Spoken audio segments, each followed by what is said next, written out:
Uh, uh. Microphone check. 1 2 1 2. This is the Blaze the Lion podcast. I am your host, Blaze the Lion, Blaze Goldsmith, Blaze, Johnny Blaze, all those Blaze names that I used to get called back in the day. All right. This is episode 69. Uh-huh. You've been Oh, going at this for close to a year and a half. And for April, for those who have been watching the show or for those who are new, we have a theme every single month. So our theme for April is book authors. And what do you know? Majority of our guests, of our book authors for April, have been women. I feel like the future is female. Or maybe it was always female and we're just trying to catch up. Maybe. So this is episode 69 on the theme book authors. And we are streaming live right now on YouTube at the Blaze the Lion podcast channel and on Facebook on iSquad TV.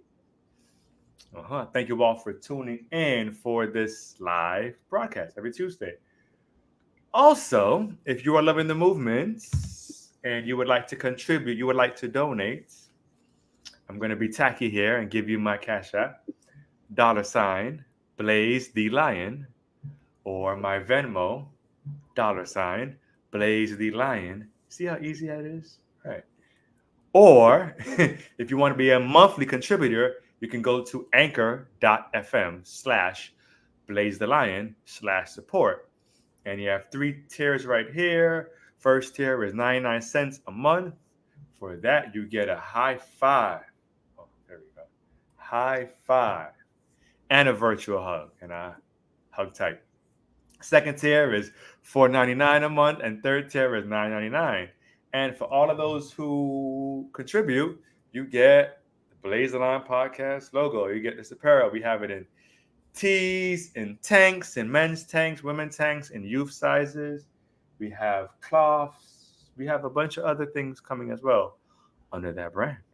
hmm We also have big news coming for the Blaze Line podcast that I can't speak on too much, but things are in the works. So currently we are in season 3 of the podcast. Uh-huh. And for season 4, we have so much. We have in-person events and interviews coming and so much more. So I'm excited. So if I'm excited, hopefully you can feel the excitement and be excited. All right. So before I get long-winded, because as a speaker, as a Toastmaster, and as a DTM, we can just talk and then forget that we're on a podcast and we have a guest here. So my lovely guest is someone that I've known, I would like to lie and say, for quite some time, at least a decade or so. But it hasn't. It feels that way because I've gotten so much knowledge from this person, so many gems. But it's only been about, I think, 3 years or so. This is someone who is a book author, obviously, for April's theme, of several different books. She's an entrepreneur, a business owner. She's been a professional speaker. As mentioned, she's also a Toastmaster. But she's a veteran Toastmaster. She's a wealth of knowledge in the Toastmaster circuit. So if you're looking to get involved in Toastmasters, she may be the one or not that you go to. All right. But again, as I mentioned, a wealth of knowledge. This is somebody who is unfiltered. hmm So if you're looking for the cuddly, bubbly, you can do anything you want, baby. Just this may not be it right here. If you want the real to prepare you for the real world, um, this is it. So make sure you listen up. If you're thinking of a friend or a family member who needs this in their life, who needs that unfiltered but yet caring love, someone who can drop gems. If you're looking to either get involved in Toastmasters or be a speaker or even tap into being a raw vegan, right? Or become a book author, so many things. So make sure you pay attention, focus. I know we got the NBA playoffs going on and all these things going on, but make sure you focus, even maybe take notes on this podcast. And as I always say, tell a friend to tell a damn friend about the Blazer Line podcast.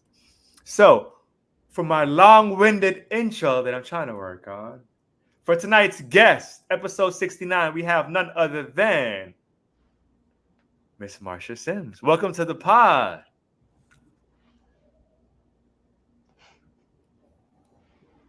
All right. It's my pleasure to be here.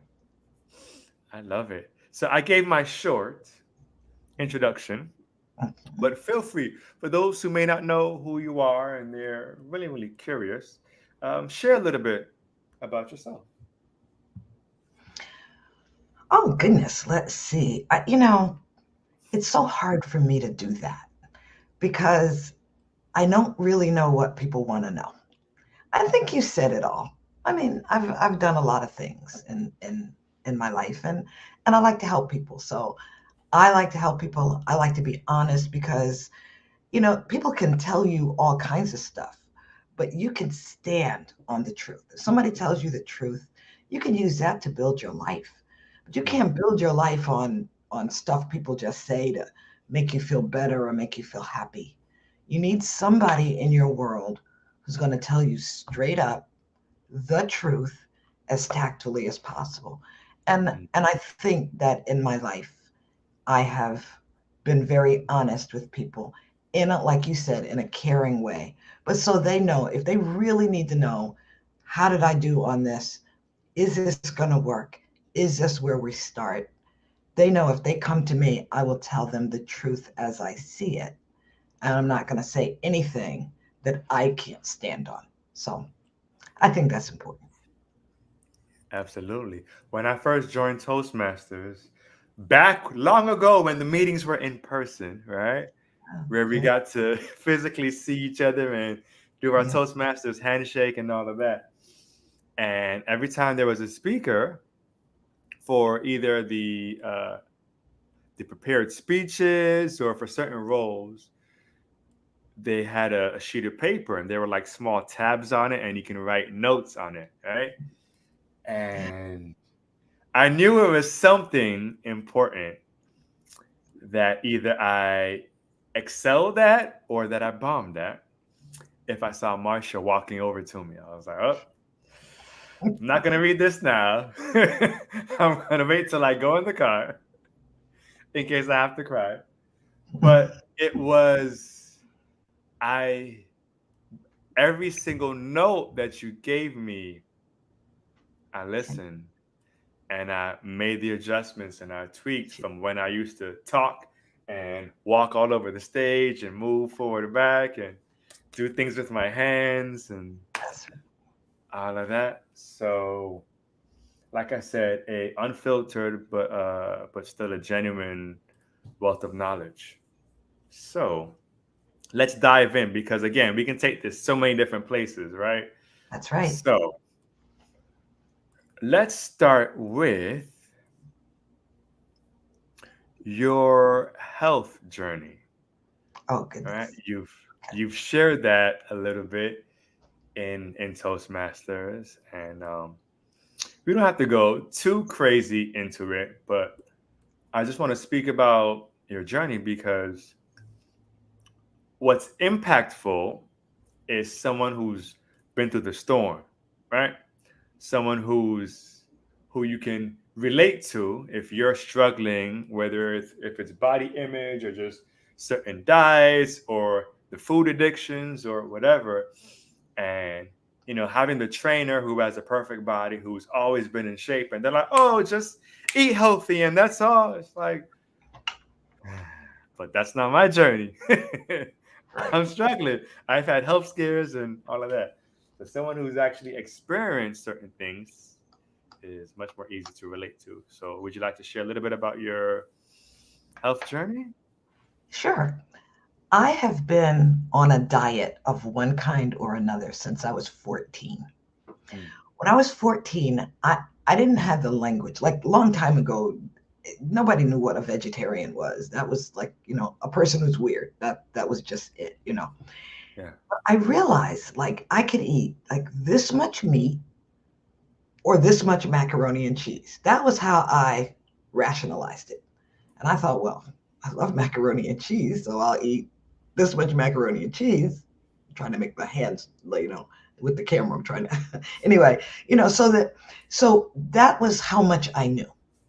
Then, many, many, many years later, when I had my children and I decided to get on the road as a professional speaker, I knew my blood pressure was too high, but I didn't know what to do about it.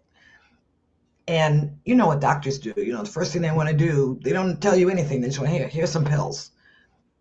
And I started thinking, there's got to be a reason. Like my blood pressure is not too high because my body is lacking in a pill. My blood pressure is too high because there's something going on. Nobody, even to this day, can say anything that makes any sense to me. So when I got off the road, I met a woman who was doing a presentation at the health food store called How to Get Off of Prescription Drugs. And I thought, that's what I want to do. Mm. And I talked to her. She told me about raw food, and I thought she was insane, right? Raw food. What are you talking about? And so I just kind of dismissed what she said. But that kind of stuck in my mind. And then I was in a car accident. And I was going to get massage. I was going to physical therapy. Thursday was my health day. I went to physical therapy, and then I'd leave there and I'd drive down into Miami and go to a massage. And that's what I did. And the massage therapist I was telling him about, my high blood pressure and all that stuff. And he said, there's a guy in Fort Lauderdale who teaches people about their health and all that. Why don't you go to him? And his name is Dexter. He was doing some workshop, or he was trying to do something. And I said, well, I can help you market it. I had just gotten off the road. I knew a lot about marketing because I had my business by then, maybe 15 years. And so I offered to help him market it. And I went to this raw food event. It was a weekend event. And the food was amazing. As a matter of fact, the guy who prepared all the foods' name is Baba Pearson, who I think you know. Mm. And I said to a woman who was there, I said, well, the food is really good, but I could never learn how to do this. I mean, raw vegan everything, cakes, pies, main dishes, appetizers, of course, salads. And I thought, this is amazing. And I said that to a lady, and she said, well, there's a lady in Fort Lauderdale who teaches people how to make raw food. Lady named Sabora.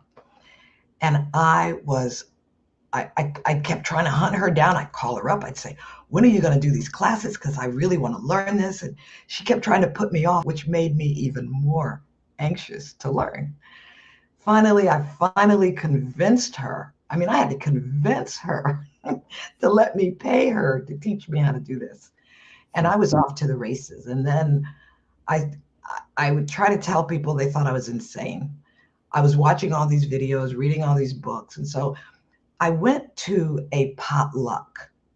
And when I went to I don't even know how I found it. I don't even remember how I found out about it. But I went to this potluck, and I was there, just me. And there were 5 or 6 people, maybe more than that, but they were sitting around. They all seemed to know each other. And I was like left out. And then when they found out I was a professional organizer, this one lady decided, oh, she's an organizer. I want to be her friend. So she suggested that she and I do a potluck. So I said, okay, I'll try it. I got my friend. I had pulled up my carpet. I had no carpet on my floor back then because I had pulled it up. It had some mold on the floor. And so I couldn't let people come to my house. So I got another lady to do it. And I did my first potluck. There were about 15, 18 people. Everybody was amazed at the idea, the concept. And I mean, that was the beginning of it. And I did potlucks for 3.5 years. I have had potlucks that were so big that I couldn't get all the people in my house. It was amazing. It was just a wonderful, wonderful experience. But because I knew about marketing, I knew how to get people interested in what I was doing. And for me, it was necessary because I needed to not, I couldn't do it by myself. And by doing the potlucks, I got other people involved. Well, the long story or the short of it is my blood pressure went back to normal. I have never dyed my hair ever. This is the most gray hair I've ever had, this right here. And that's Mm. not, I don't think that's all the rest of this is mine, my natural hair, its natural color. Of course, if you're eating as a raw vegan, you're not going to gain, you can't gain weight. You can't eat enough. So I could eat all the time. The food was amazing. Like today, I made an ambrosia, which is just fruit with nuts and a cashew cream sauce. The food's amazing. So pies, ice cream, raw vegan ice cream, like my food is amazing. But between my raw food journey and getting off and on and falling off and on, I've been on every diet they make, everyone. As a matter of fact, my most recent one was keto. I've done them all because I kept wanting to learn. And Yeah. everybody promises a new way of learning how to be healthy. Everybody thinks their diet is the healthy one. Yeah. It's kind of because you can't get any information. It's like COVID, like nobody knows what's true.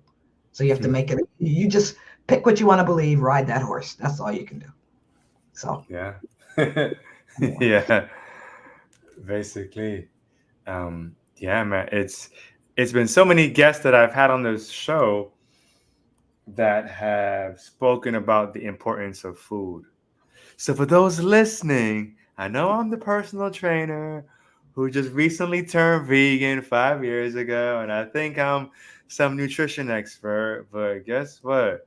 There's a lot of other crazy people too who have been telling you all the same thing. that's So right. if you really think that all the health issues that you have or that your family has is just because you're unlucky, hmm, And you know what? In my opinion, hereditary just means you eat the same food they eat. right? Yeah, Yeah, yeah. There's a there's a meme that I've seen for years, and I'm gonna butcher this as I always do, but here we go. It says something like, people say this disease or blah blah blah runs in the family, right. and in truth, it's because no one runs in your family. Oh, Right? wow. Bad joke.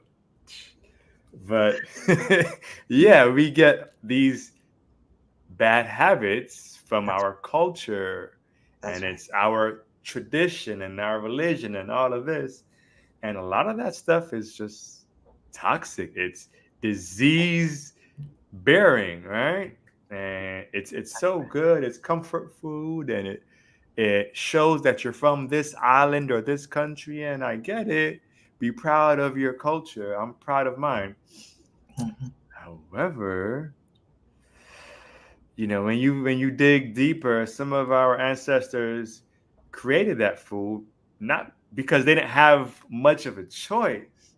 Right. They didn't have this vast array to go to the grocery store and pick anything they wanted. Like, it was just the scraps of the cow or whatever, and that became our cultural dishes.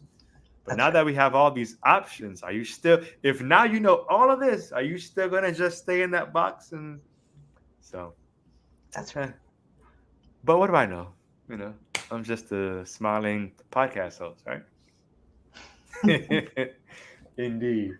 I would like to transition a bit into book authors, for that's the theme. And so many people have attempted to write a book or have dreams or goals of one day writing a book, including myself.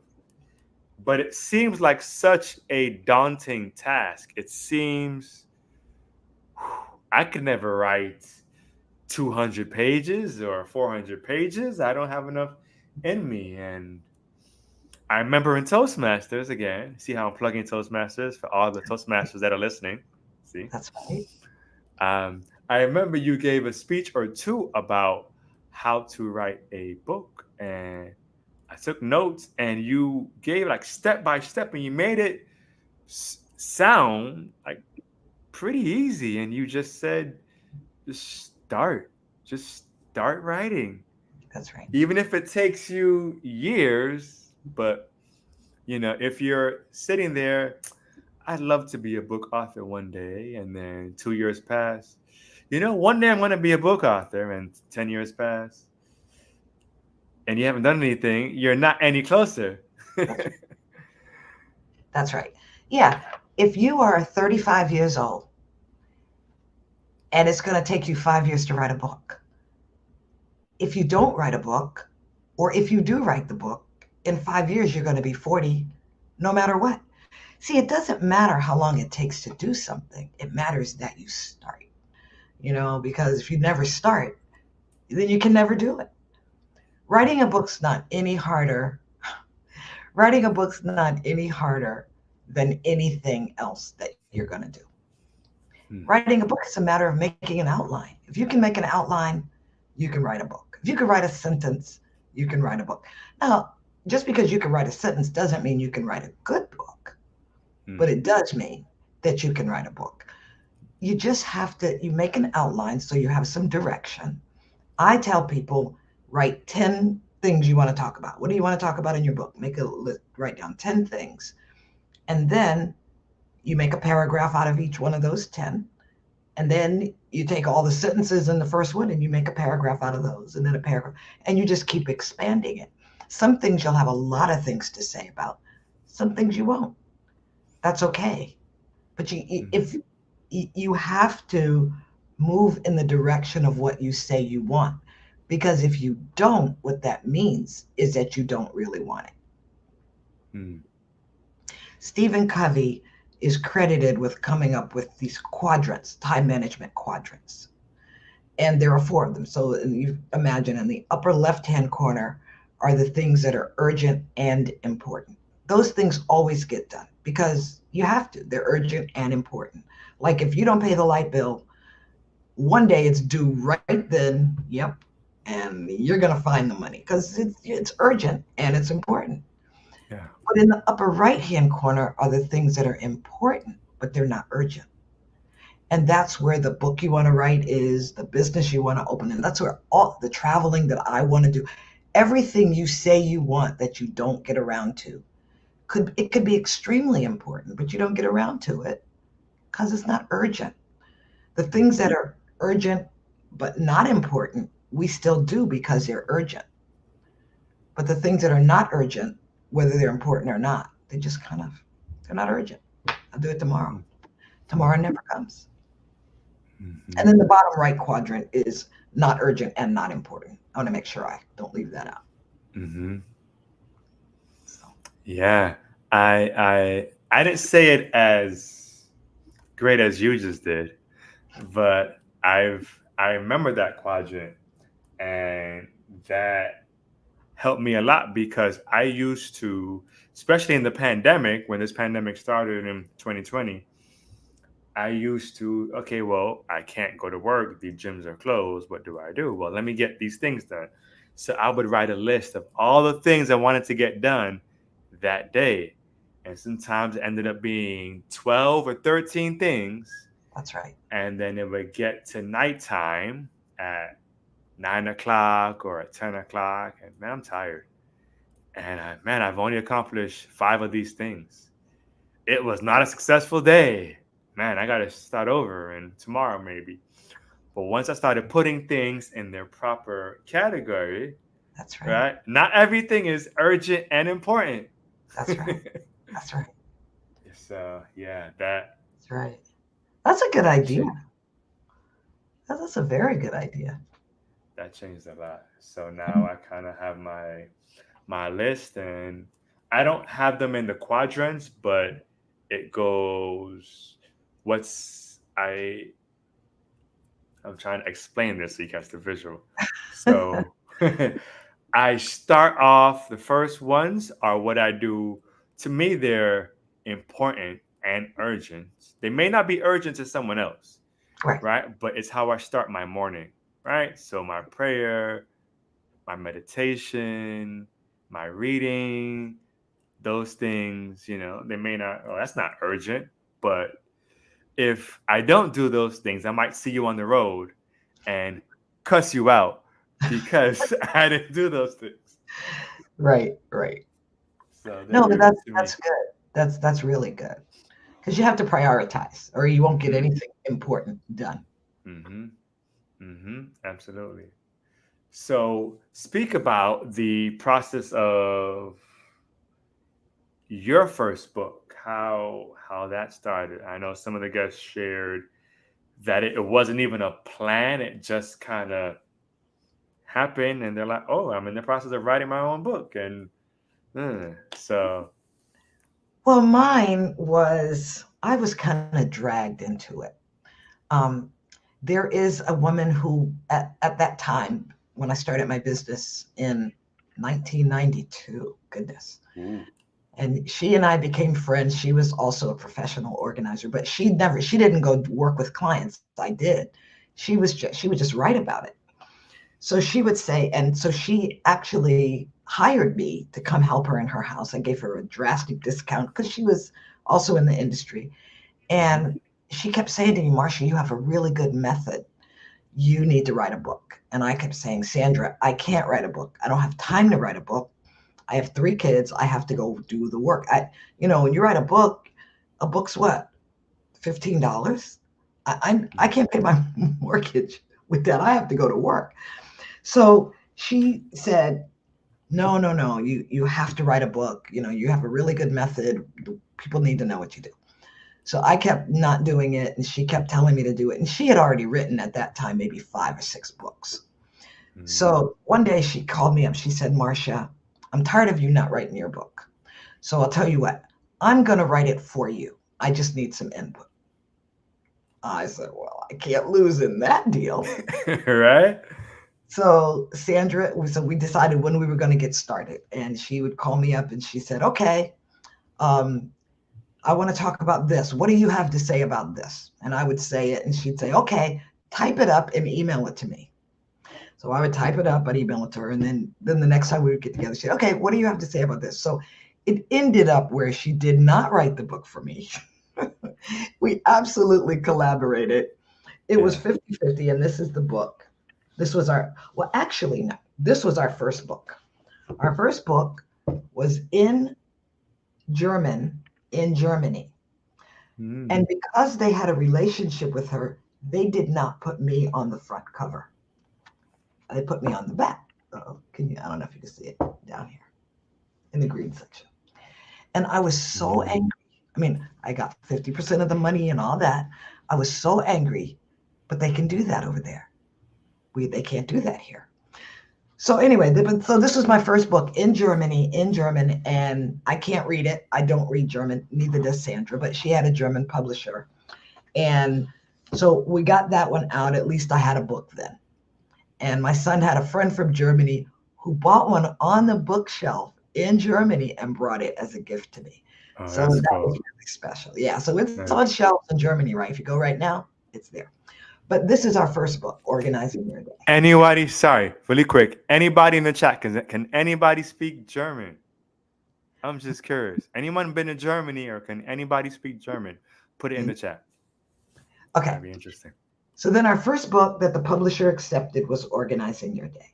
We wanted to write an organizing book. They said, no, but we need a time management book. Can you do a time management book?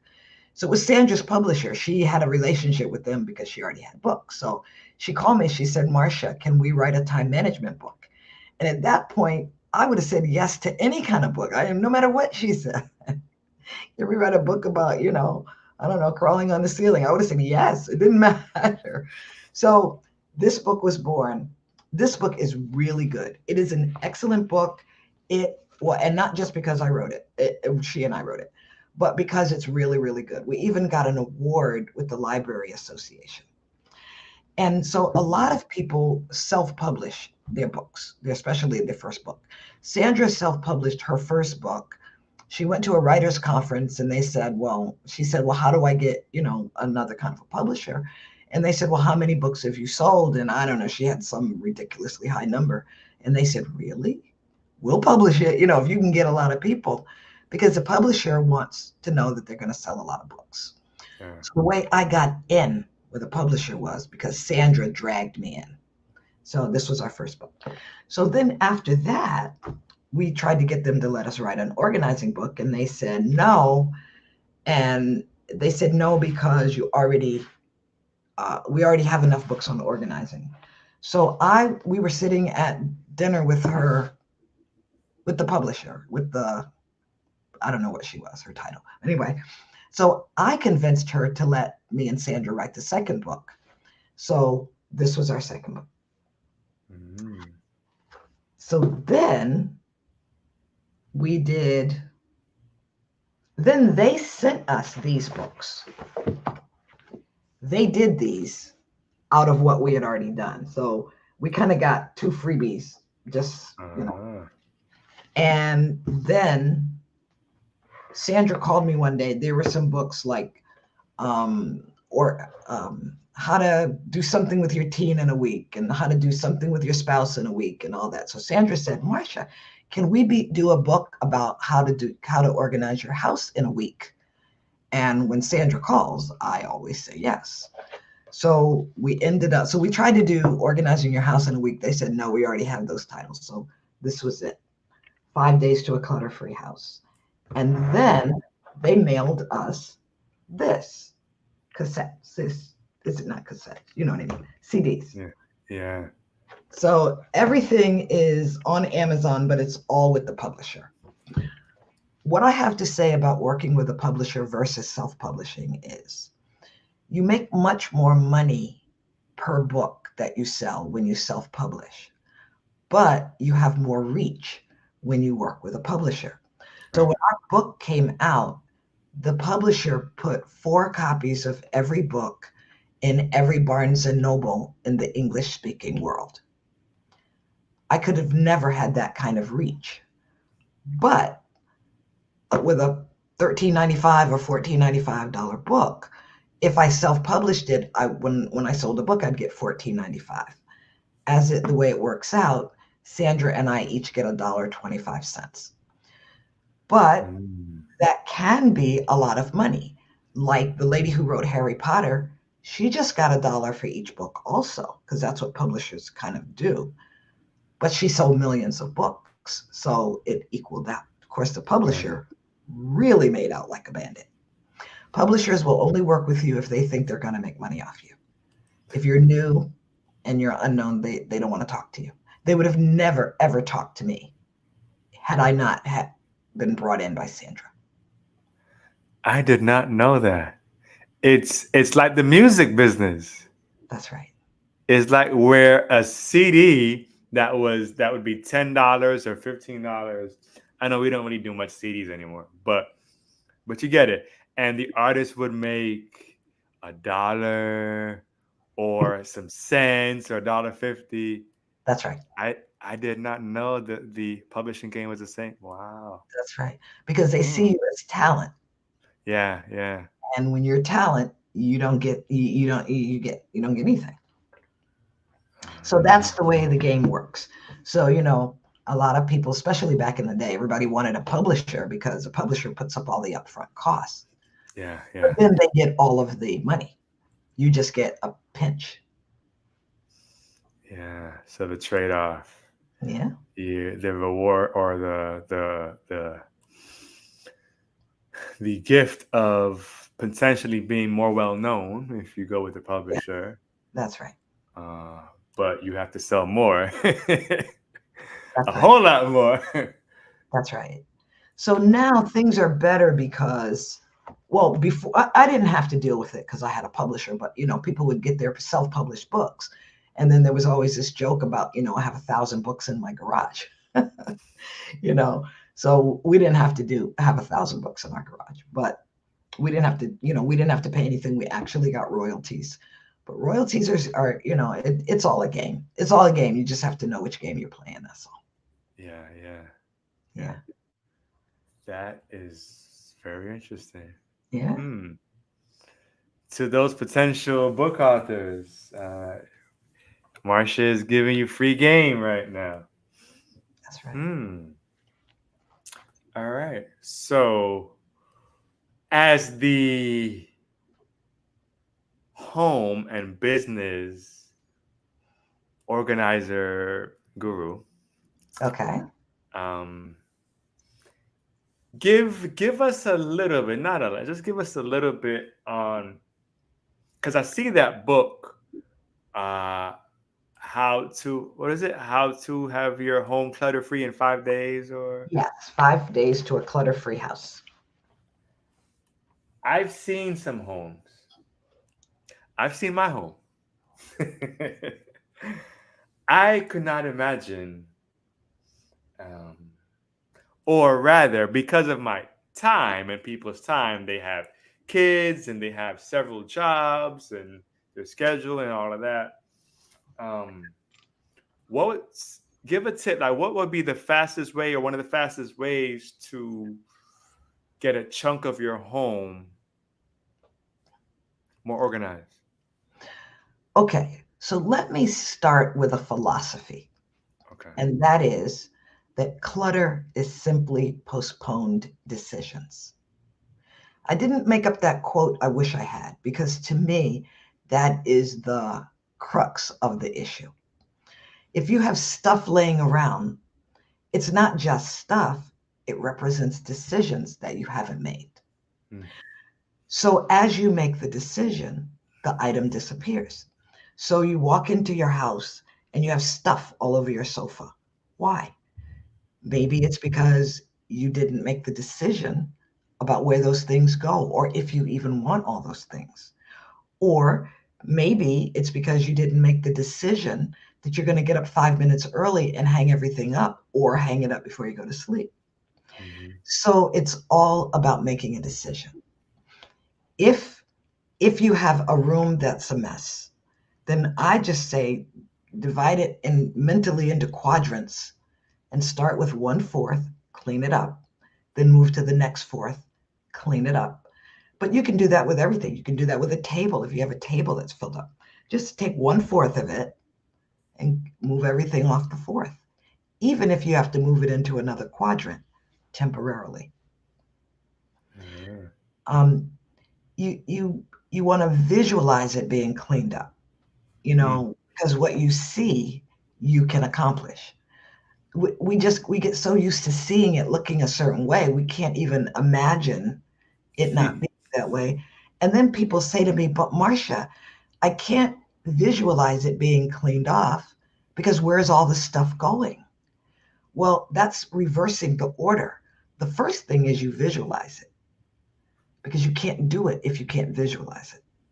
Then the second thing is we figure out where it goes, but we already know it's leaving here. But if you can't even visualize it leaving until you know exactly where everything's going, it's like you're getting in your own way because you can't move it because you don't have a vision of what you want it to be. Hmm. The other thing is most people honestly keep more stuff than they need, but Facts. that's because they don't want to make the decision Hmm. of, well, do I want it or not? Do I let it go? Blah blah blah. Hmm. But what we need versus what we actually possess is a world of difference. And I'm not one to say throw your stuff away. I think you already have it. If you love it, you should keep every single thing that makes you happy. But if you don't love it, or you don't like it, or you don't even know it's there, I mean, if I had a nickel for every time somebody said, I was looking for that, I'd be wealthy right now. I could build my house out of nickels because we have stuff we don't even know where it is. And so what do? We need it. So we go buy another one. And then we don't know where that one is. So what do? We go buy a third one.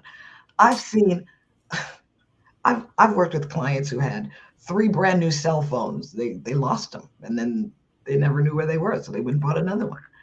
Or Wow. yeah. I've I have, so transparency, and I have worked with Marsha, or Marsha has worked with me, however you want to phrase it, and it was mind blowing because I'm guilty. I had one of those rooms. just one of those rooms that went from a office to a bedroom, back to an office to a storage room. And I would walk in there and just feel so defeated and just turn around and walk back out. Like, all right, I'll deal with this soon. And that soon became months and years. Right. So when I got with Marsha, she said, "Okay, take pictures of the room." And I'm like, "But no, who's seen these pictures? I don't even want to see these pictures." No, this is too much. But her, and she's like, or I can come there. And I was like, no, no, I'll take pictures. So I took pictures, and with each picture, right, she had it like divided into sections. And she's like, all right, in this picture, I see this and this and that. And I should have been ready with the pictures, but it made such a difference to where that storage room, within, it wasn't that long, within maybe 2 weeks, 3 weeks, I was able to walk in. I couldn't even walk in the room. It was that bad. And I was able to walk in the room and stretch my arms out in the room. It's like, whoa, what is this? So so not judging anyone that you're messy and your life is a total, your life is totally out of order. Not saying any of that, but certain things happen in our lives for whatever reason. And if you have that storage room that it's not really supposed to be a storage room, or you have that garage that's supposed to store your cars and it's a storage room, or whatever it is, and you're looking for some assistance, some guidance, right here, right here. Yeah. All right, we have someone. I want to go quickly back to the chat. Um, Bonnie Gabe lived in Germany for 2 years. Oh, Fancy. okay. Fantastic. And Miss Starchild Social, she's also been to Germany. Oh, And she knows no. 5 words. What are those 5 words? And are they words that I can actually say? That's nothing. I actually studied a little bit of German when I Beautiful. was in, a long time ago. I was actually pretty smart in You're still smart. elementary. In elementary, I was in the gifted program. Of course. And in the second grade, third grade, they had us studying Chinese, Japanese, and German. So from age 7, 8, I was studying those languages. I don't really remember that much now. I never, but yes, it was just pretty cool because normally in South Florida or in America, you either learn English or Spanish, and That's in right. some areas they may say French. That's really it, right? So to go out and learn Chinese and German, it was Yeah. pretty cool. Very cool. So Marsha, do you know what time it is? You mean what time it is? Like right now? 9:45? No? What time is it, please? Guten Morgen or Oh, something like that. oh, So I know I butchered that. oh, okay. Very good.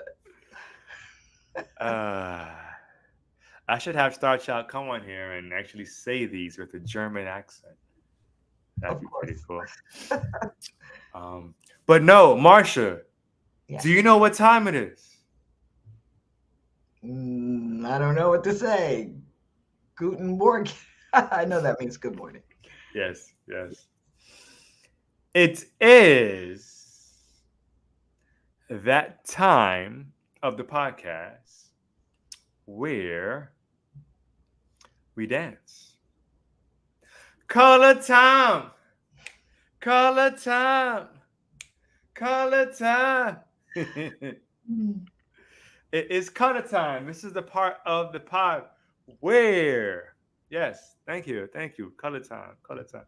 This is the part of the podcast where I, the host, will yell out random colors, and my featured guests will say whatever comes to mind. It can be religious, it can be devious, it can be logical, it can be philosophical, it can be in German, it can be a memory, it can be whatever. There is no right or wrong answer, for it Okay. is whatever you Okay. see at that time. Are you ready? Of course. She's ready. She's ready. All right. If you But have any fans, how much time do I have to answer? Or is it just one word, or do you want a sentence? Is this like table topics, or is this like you know? you can tell she's a Toastmaster. I love that. No one's ever asked how much time they have. I may have to start putting 30 seconds on the clock. Okay. That, but yeah, no one's ever really asked that. And it doesn't have to be one word. It can be several words. Okay. It can be a story. It can be any. Yeah. So there are Okay. no rules right now, but moving Okay. forward, I may get stricter. All right. Here we go. Color number one. And in the chat, feel free to throw in some colors. If you have any cool ideas, don't give me any boring colors. All right. I like my guests to actually think and to Okay. be riveled with anxiety and all that. So, all It won't happen. right. Here we go. Color number one. Let's go with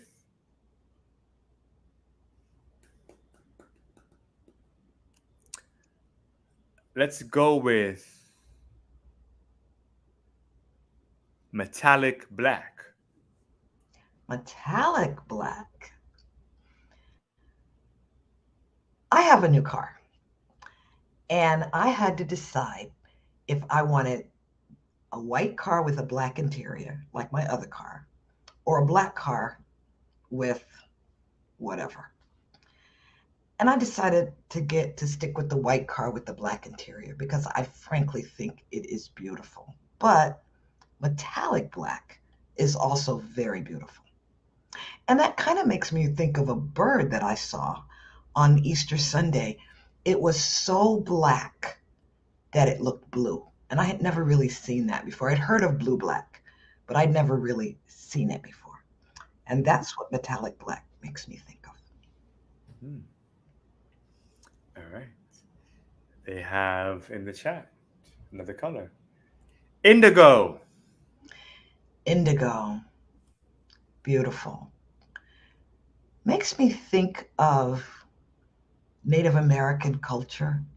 It makes me think of like the dream catcher, the dream catchers that they make that you put on your wall.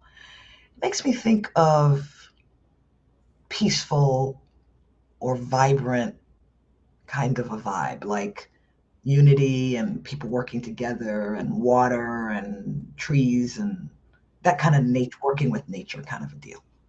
Mm, I like that. Okay. Color number three. I see a color in the reflection of your glasses, and it looks a little bit like ocean green. Ocean green. Well, ocean green doesn't necessarily bring anything pleasant to mind. I think of like fungus and that kind of stuff. That's not pleasant. Hmm. But it's funny that you said what you said because I always play this psychic game. Like, what is the person going to say? And then I just play that game. I mean, I just always have done that. Probably everybody does. I don't know. Or maybe nobody else does. But I was thinking that you were going to pick like a magenta kind of a color. And I was completely wrong. Ocean green is completely not even remotely like magenta. So my little psychic game just did not work. And I'm wondering where you picked up the green color from because I don't really see very much on my desk that's green. Okay. I see colors. Oh, okay. I mean, I see dead people. Yeah, right. That was my acting. Okay, okay. Yeah. Yeah, I don't know. I really do see colors. So I see colors with my eyes open. I see colors with my eyes closed. I see colors. So I just assume that everyone sees the same colors, but I'm realizing that that's not necessarily true. But I see green in your glasses. So I don't know. Maybe there's money coming to you or something. Oh, that's a good idea. Yeah. Yeah. See? If there's money coming to you after this podcast, Yeah, I'll um, break you off some. Don't you worry. know, You're just covered. no, you don't even have to give me any money. Just give me a delicious raw vegan dessert I'll do that anyway. How's that? that doesn't have any cashews. Oh, no cashews? Oh, No, I'm allergic. ooh, yeah. Okay. At least last time I checked, I was allergic, but we don't Oh, know. Oh, see, maybe I'm not alone. oh, look at that. She sees green too. Beautiful. Wait, you see green, Octavia, in general, or you saw green in Marsha's glasses? That I'm curious about. Um, in the meantime, let's continue. That's a cool color. I like that color. Hazelnut brown. Oh, that's a beautiful color. Hazelnut brown. Oh, let me think. Okay, if I was in a Toastmasters meeting and if that was a table topic, I would say something about woods and wood and tables and being outside and creating what we really want to see in the world. You can take a piece of wood and you can create probably just about anything. You can do so much with it. And I would talk about, things you can do with wood and things I've seen done with wood and ladders and unity and peace and all that kind of stuff. I'd go off that way with it. I have a technique for table topics. So that's why I would do that. In She reality, does. huh? No, I said you do. Yes, yes, I do. In reality, hazelnut brown, I think I'm gonna let that remind me of dessert, and I think I'm gonna make something really delicious. Mm. Mm. Yeah, Hazelnut anything is mm, usually pretty amazing. So that's great. I am all for. She says she sees green in your glasses. Oh, well, Does anyone else see green in Marsha's glasses, or maybe is it it's my just me and little, Octavia? maybe it's my little notepad, but it looks yellow on the screen. Oh well. I see Okay. a green, the same green, almost the same green as her. Oh, on the screen here. So, Wow. hmm, interesting. We have some. I don't know what the word is for people who can see colors. I have to look that up. Okay, so other people see green in your glasses. So Okay. maybe we all see abundance or something. Yeah, yeah, that'll work. That'll work. All right, we got two more colors for you. I'm trying to make these challenging Okay. because you haven't been challenged yet. So let's see. Next color. Let's go with frosty white. Okay. Well, the car I just got is like frosty white because it's white with these like speckles in it. So it's not just white, it just kind of has a glow. And when I was young and I used to think about like decorating, which I was never good at, ever. I am not good at decorating. I am fabulous at organizing, bad at decorating. So Really?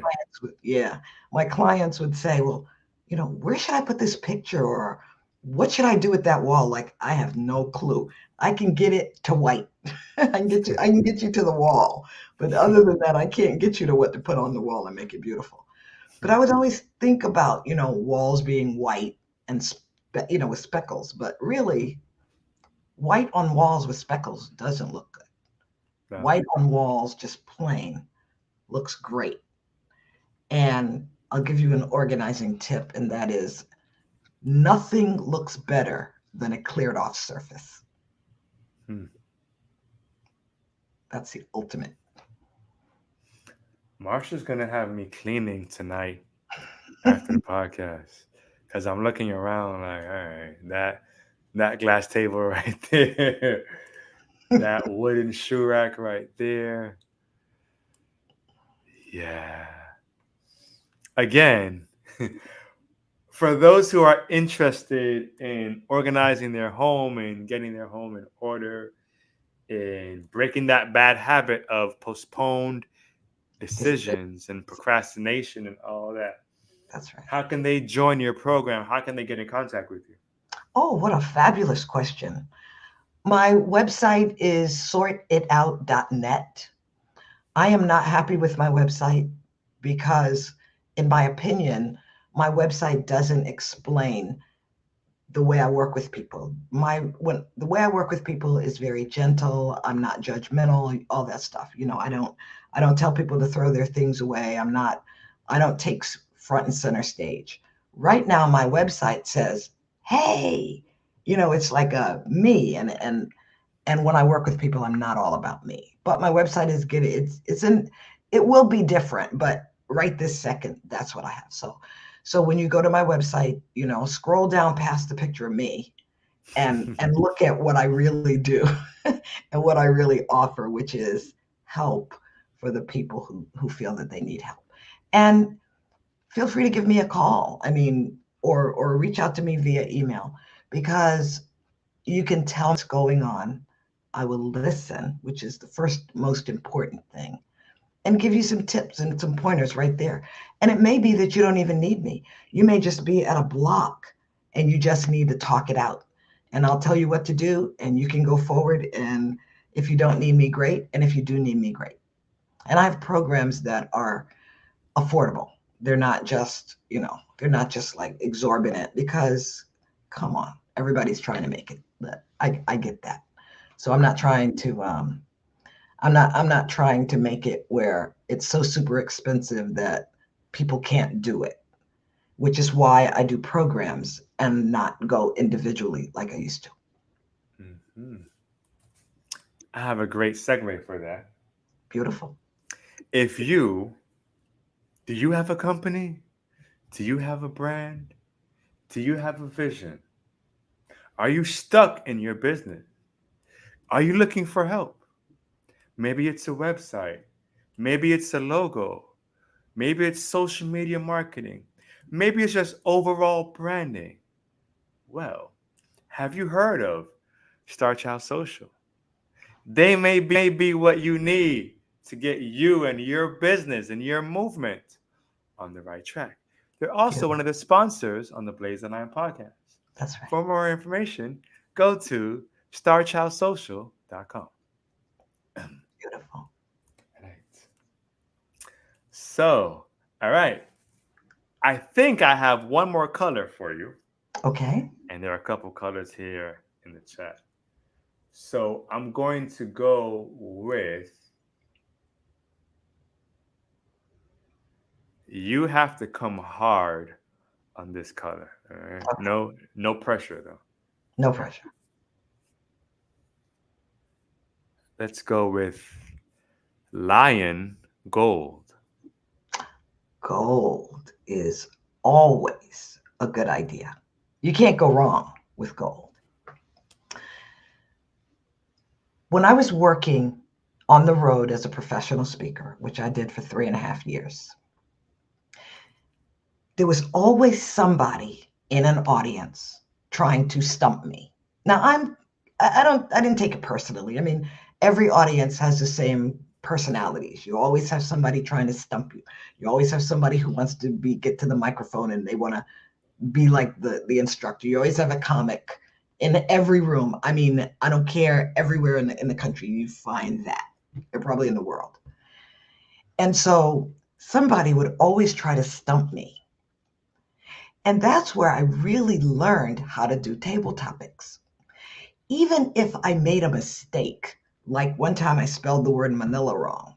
And I mean, three people couldn't wait to raise their hand to tell me I had made a mistake. So I said, that just proves I'm human. I make mistakes like everybody else because I had to learn how to come off of anything that somebody tried to say to stump me and recover. And Mhm. that's why no matter which color you give me, metallic black, metallic white, gold, magenta, green, yellow, it doesn't matter. I could say something that relates or that doesn't relate to everything. So gold is gorgeous. But of course, gold is gorgeous. Our whole society runs based on gold. We're programmed to like it. Mm. All the colors are beautiful. And I believe that when we get to the other side of life, on the other side, we get to do cool things like design our own color, or design our own flower, or design our own tree.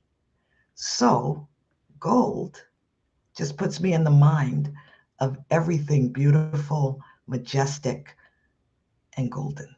And thank you for asking. Even if I had more colors, it I think she's the color time champion. Yeah. I mean, what do you guys say? I think she even beat me in my own game. That was amazing. Job well done. Job well done. Thank you for having me. This was delightful. This concludes color time. Now, I want to get to the dark side. There's always a dark side on the podcast. There's always a dark side or dark season in life, right? So I always like to highlight that, not to focus on that, but to highlight that because it is a part of life, right?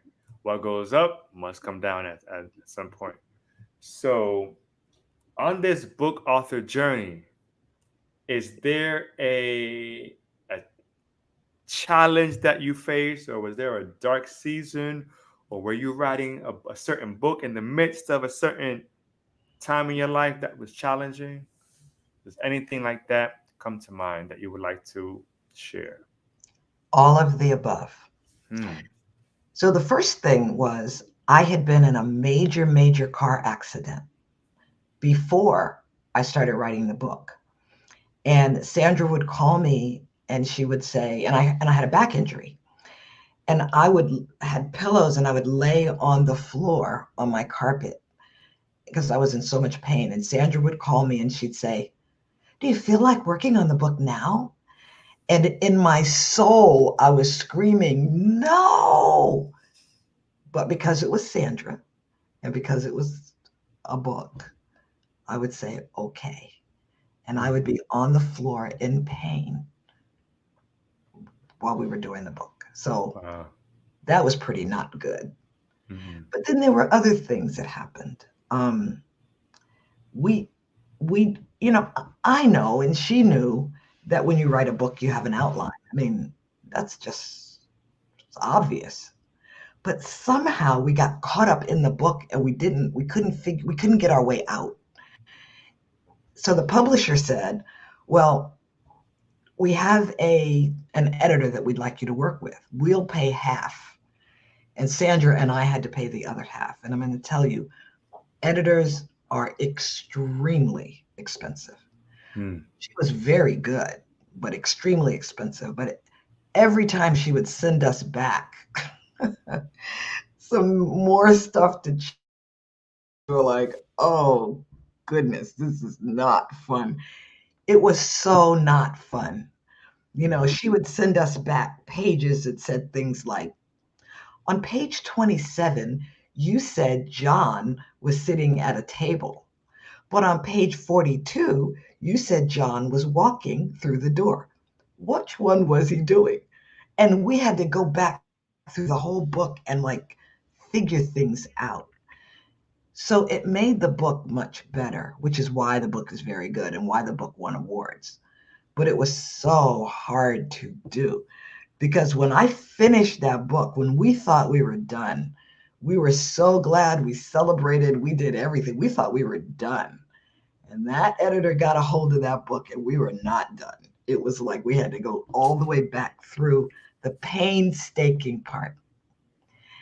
And the other thing that was hard was being consistent with character names. Mm. Because the reason our book is good, Sandra called me one time. She said, Marsha, she said, you know what? She said, have you ever noticed like all these books that were like competitors of ours? She said, they're boring. So we're going to make our book stories. So our book is all these little stories of, people and getting twisted up with time and, doing time management stuff. And so our book is all these characters. So then we had written it all out, but then we had to go back thanks to the editor.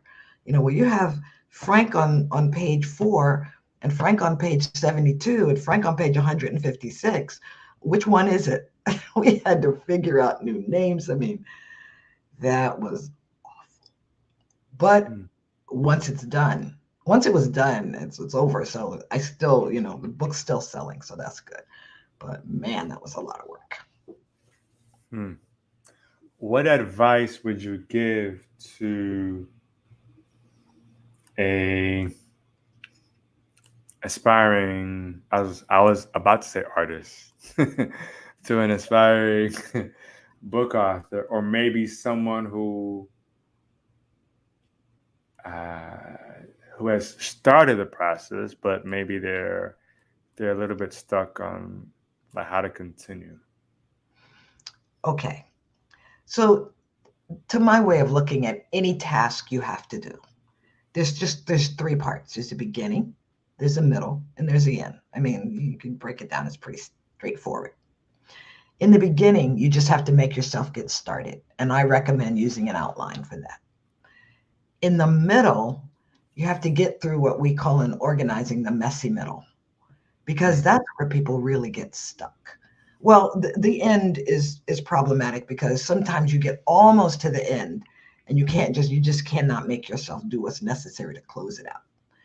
And that comes with like some self-esteem or imposter syndrome kinds of things. You start getting afraid. Suppose nobody's going to like it. How to, so I don't know how to end it. What happens if I end it wrong? Oh, you could go into all that. But in the middle, it's just pure work. I went to a workshop one time when I was in the Florida Writers Association, and they had these authors who were, big time authors come and talk to us. And this guy said, writing is like it's like you put your fingers on the keyboard and you bleed. Like, it's just hard because you have to slog through the messy middle. He said you just have to tie yourself to the chair and make a commitment. And it's just that simple because we have everything else to do but tie ourselves to a chair. And even if you say, okay, I'm just going to set the timer for 10 minutes and write for 10 minutes. And even if I get no words at all and all I can write is, I hate being here. I just have to sit here for 10 minutes. I just have to get a word out of it, that kind of thing. You just have to keep going until you get almost to the end. For me, each stage was hard. It was hard to get started. I was on the floor on my back in pain, but that's really not why I didn't get started. Because I have a whole lot of books that I started that are in the file cabinet, never went far. Before that, since that, during that. In the beginning, you just have to get started and get beyond the breaking the ice. And in the end, you just have to push through and end it, even if you end it badly, and go back and change the ending. But in the middle, it's just like anything else that you don't want to do, because you will get to the point where you do not want to do it. You just don't want to do it. And you got to get past that. If you get past that, you can do anything. Same thing with organizing your house. You got to start and you need Yeah. to finish it. But in the middle, you just don't want to do it. And that's where people come into my program. They start it, they're in the middle and they just don't want to do it. And in my program, they do it. Yeah. Same deal. Hmm. I With that being said, is there the potential, is there the possibility of another book sometime in the future? Or is it an absolute no? Oh, no, no, no. Sandra and I actually started a book on filing and paper flow and paper management and how to handle all the papers and stuff. We started it, but we never finished it. But it has been started. I don't know. I'm working on other projects right now that I'm more excited about. But if I ever slow down, I would finish the book because I think it's a valuable topic. I mean, no matter how much we go into the electronic world and the AI world and all that, we still have too much paper. Many, many, many years ago, they promised, one day we're going to be paper free. But I think they didn't realize we'd all have printers. So we may not need all the paper, but then there is a big percentage of the population that needs to print off every receipt, print out every recipe, print out, what they thought about, print out. And so we create as much paper as used to just come in the mail. So Yeah. I I do a lot of I try to do, even when I order things and they're like, "Do you want a receipt?" I'm like, just send me a text or send me an email. I don't want all of it. But I still end up having a bunch of receipts oh yeah. and a bunch of mail. So yeah. Hmm. Well, if it makes you feel any better, nobody can, well, I shouldn't say nobody. The majority of people cannot get ahead of it. Mail's never going to stop coming to you, ever. When you die, mail's still going to keep coming. You cannot stop it. So just accept it as an inevitability. You can't stop it. And email, oh my goodness, email's just a Oh, nightmare. forget email. I'm actually embarrassed to share how many unread emails I have in my inbox. Yeah, yeah, we just It can't. makes no sense. Yeah, you just can't. I mean, there's this thing called the inbox zero where people try to get to know emails, but if you get 200 or 300 emails a day, you just can't get ahead of it. No, So no, at all, at all. And I've unsubscribed to so many companies, and I still need to add more storage space because that's right. I may unsubscribe to maybe 5 companies in a day or in a week, but then I'm getting 50 to 100 emails daily. That's right. So there's no way. Yeah. Unsubscribing sometimes just puts them on notice that you're a real human, and then they'll really sell your name. Mm. I've even signed up to services that are supposed to unsubscribe you, and I unsubscribe and unsubscribe and unsubscribe, and they come right back. Like it didn't do any good. So Yeah. Hmm. It is what it is. This was great. This was a lot of gems.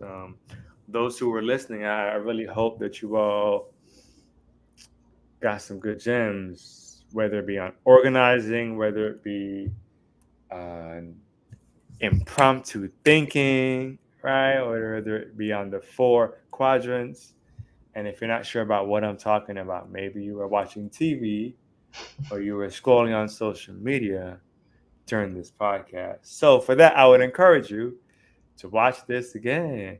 The replay will be available as soon as this live session ends on YouTube, on the YouTube channel, the Blaze the Lion Podcast. And the audio only versions will be available to stream on those streaming platforms, your Spotify, your Google Podcast, Apple Podcast, Breaker, so on and so forth. This was episode 69. And next week, we have a very special guest, someone who's been on the podcast before, and she has a first-time book author, a new book coming, and it's going to be great. And we may just have another bonus episode. I know we had Chris Wark as our bonus episode, so we may have another bonus episode under this umbrella of book authors. So stay tuned for that as well. In closing, any last gems, any quote, anything that you would like to share with the audience, anything you want to get off your chest, anyone you want to curse out? Sorry, that just went left. I mean, I have yeah. a quote. I have a quote for your audience that I think is spectacular. And the quote is from Sandra, my co-author. Sandra says, "The difference between organized people and people who are not organized is that organized people just do what they have to do, and disorganized people have to feel like doing it first." Ooh. Yeah. So if you find that you're not cleaning up or you're not organizing your stuff or you're not doing anything that you're supposed to do because you don't feel like it right now, you're on the wrong side of that equation. Because organized people they don't need a feeling to do what they need to do. They just do it because you're supposed to, because it's rote, because whatever. But people who are disorganized have to feel like doing it. And if you don't clean up or you don't do something because you don't feel like it, that's not going to work in your behalf. Just thought I'd share that I feel attacked. one. That wasn't going to you, that was going through you. To everyone. Okay. Okay. There we go. There you go. That was good. As I'm looking around. All right. Yes. One more time. If you didn't catch that website, it is sortitout.net. And scroll past her professional pose and get to the meat of the website. As I mentioned, Marsha is unfiltered. However, I must say, you are quite nice when it comes to organizing. Yes, that's right. So, yeah. So, if you're worried about her being rude or her placing judgment upon your home, that's not the energy at all. It's actually quite pleasant. Now, if you're looking to speak, then yes, then you'll get the raw, unfiltered stuff. I'm still pleasant. I just tell you the truth. Yeah. The truth hurt, but the truth is necessary. The truth shall set you free. Absolutely. That's correct. Hmm. Whether we run from the truth or not, guess what? Still the truth. It's still the truth. And you could stand on that. Hmm. Hmm. So this was good. This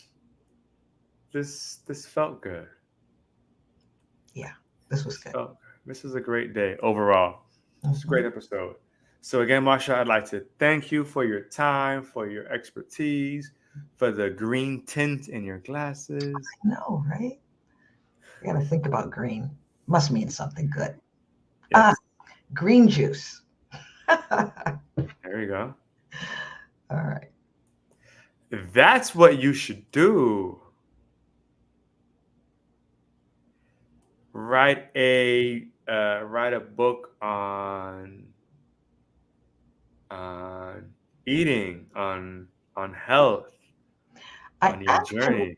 did write a raw food, like I want to say cookbook, but technically it's not a cookbook. But yeah, I did. I wrote a recipe book years ago, Ah, a million years ago. I need to update it, really. ah, Yeah. okay. Do you remember the name of it?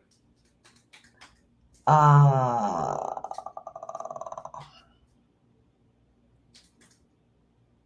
wow. Hmm. I don't remember the name of it. See, when you've created so many books, you know. It's like children. It's like, I don't remember. Okay, I'll have to get that to you. Okay. Get But it's that to not me. really for sale because I just print it, it's just, I did it to help people. I did it because, and I actually use it. I did it, it works. I use it. So, yeah. Yeah, I would like to. There are levels, right? So as we grow, as we mature, as we improve, and we get to certain levels and we feel good, right? Hey, you cleaned this section of your house, or That's you right. finally got that certain job, or you got that great partner, or whatever. Feel good. But guess what? It doesn't stop there. Right. There's always more, right? There's So always more. there's That's right. always more. So as a vegan, I'm still looking for more. I'm still open to learn. I don't know it all. Vegan 5 years and I've researched and studied a lot, but I'm still learning and I'm still open to so much more. So hmm. Yes, if you do find that book, remember that book. Um, Yeah, I'll send you one or get one to you somehow. Somehow. Maybe I'll run into you at Sprouts again. hey, there it is. There it is. This is good. Yeah. This was episode 69 of the Blazing Lion podcast. Yes. Hmm. Stay tuned for next month, where May will be our final month of season 3. And for May's theme, we're going to touch on mental health. Ooh. So we got some tear jerkers, we have some experts, we have some dark seasons and some breakthrough moments. So May is gonna be all about that. So you don't want to miss May. Right now we're focused on book authors. So this was episode 69. Thanks again to our amazing impromptu expert, Marsha Sims, to get you right. And in case you missed it, her website again is sortitout.net. As I always say, this was the Blazing Line podcast. Peace and love.